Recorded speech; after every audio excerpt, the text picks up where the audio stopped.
Good evening, you're watching Just the News. I'm Amita Balachandra. We start off with our top story. A district court in Varanasi has today said that it will hear an application by the Gyanvapi mosque committee challenging the maintainability of the suit filed by Hindu plaintiffs. Now, the process of hearing in this case will start on Thursday, which is the 26th of May. The plaintiffs have claimed that an image of the Hindu deity Srinagar Gauri exists at this site. They had initially approached a civil judge in Varanasi seeking permission to offer daily prayers at the site. However, on the 20th of May, the Supreme Court ordered the transfer of the proceedings to the court of the district judge in Varanasi. Now, the court also gave a week's time to both Hindu and Muslim sides to file objections to the report of a court-mandated videography survey of the Gyanvapi mosque premises. Now, earlier there was a lot of controversy on this survey because the civil court had ordered a survey of the Gyanvapi mosque by an advocate commissioner. The advocate commissioner had conducted the survey, videographed the same and submitted a report to the civil court as well. In the meantime, a Delhi court has reserved orders for June 9th in the petition seeking restoration of 27 temples that were alleged to have been destroyed to construct the Qutub Minar complex. Now, the Archaeological Survey of India has opposed the petition for restoration. The plaintiff, who is a lawyer named Hari Shankar Jain, has claimed that the Islam Masjid located in the monument was built in the place of a temple complex. Now, claiming that the idols of Hindu and Jain deities exist in the complex, he has sought that the temples be restored. Now, the Archaeological Survey of India has said that Hindu sculptures exist in the complex, but a fundamental right to worship cannot be claimed here, as the Qutub Minar is a protected monument under the Ancient Monuments and Archaeological Sites and Remains Act 1958. Moving on now, Prime Minister Narendra Modi and leaders of the United States, Japan and Australia attended the Quad Summit in Tokyo today. Prime Minister Modi, in his opening remarks at Quad, said, and I quote, "Quad scope has become comprehensive and its identity become significant. We have increased our coordination for vaccine delivery, climate action, supply chain resilience, disaster response, economic cooperation, and other areas. It has ensured peace, prosperity, and stability in the Indo-Pacific region," end quote. Now, the Quad is an international coalition between India, the United States, Japan, and Australia. Leaders of the four countries today expressed their objection to any provocative or unilateral attempt to change the status quo in the Indo-Pacific region. Also in the news, a journalist from Bihar, Subhash Kumar, was shot dead in front of his house in Sako village on the 20th of May. On the evening of 20th of May, journalist Subhash Kumar was returning with his father and other relatives after a community dinner at his friend's house. He was going to get married the same day. He reached his house around 8:44 p.m. When he was shot in the head by four attackers who then fled the scene. Now, he was then taken to a local government health center for treatment where doctors declared him dead. He had been a journalist for the last 4 years and worked as a stringer with some local Hindi newspapers as well.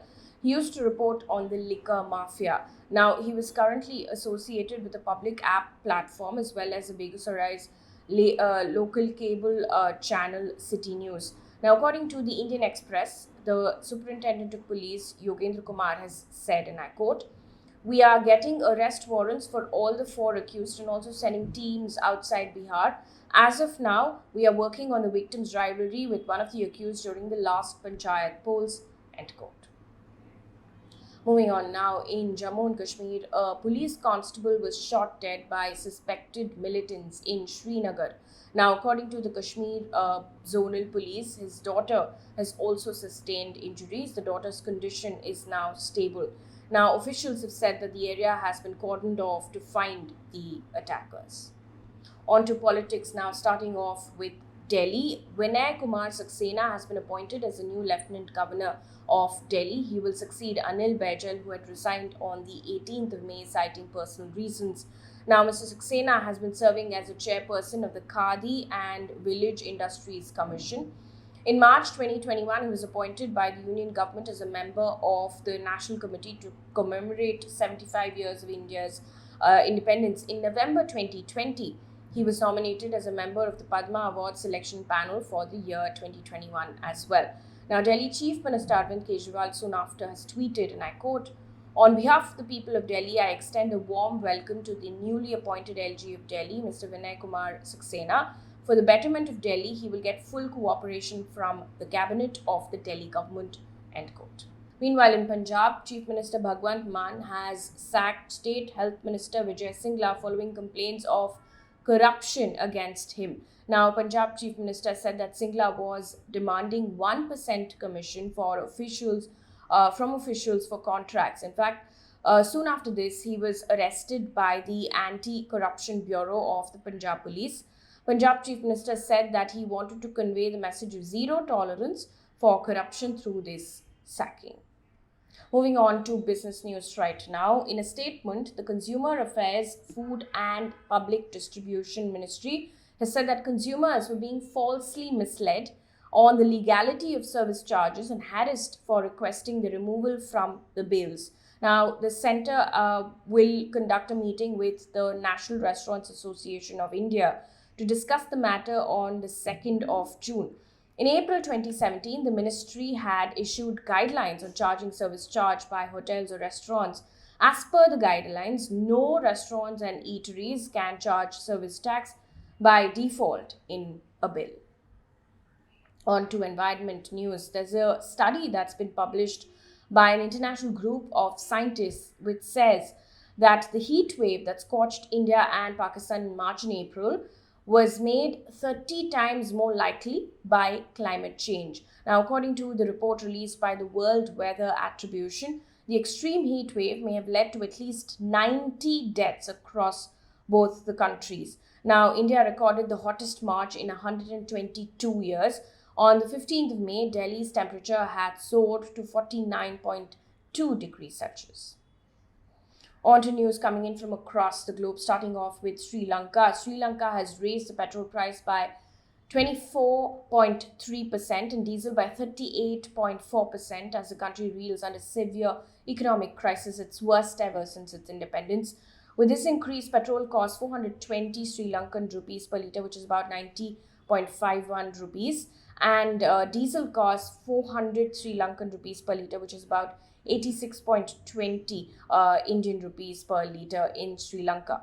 Now, the hike came as the public continues to suffer long queues at fuel stations because there's shortage of all kinds, including fuel, medicines, etc. in the country. In the meantime, according to PTI, the Sri Lankan cabinet has approved seeking a $500 million loan from the Exim Bank of India for the purchase of petroleum products.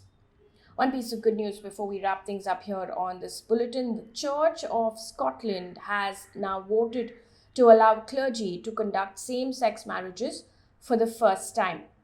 Now, this effectively means that same-sex couples will be able to marry in church in services conducted by ministers. Now, ministers and deacons will be able to apply to become celebrants of same-sex marriage, but they will not be forced to take part.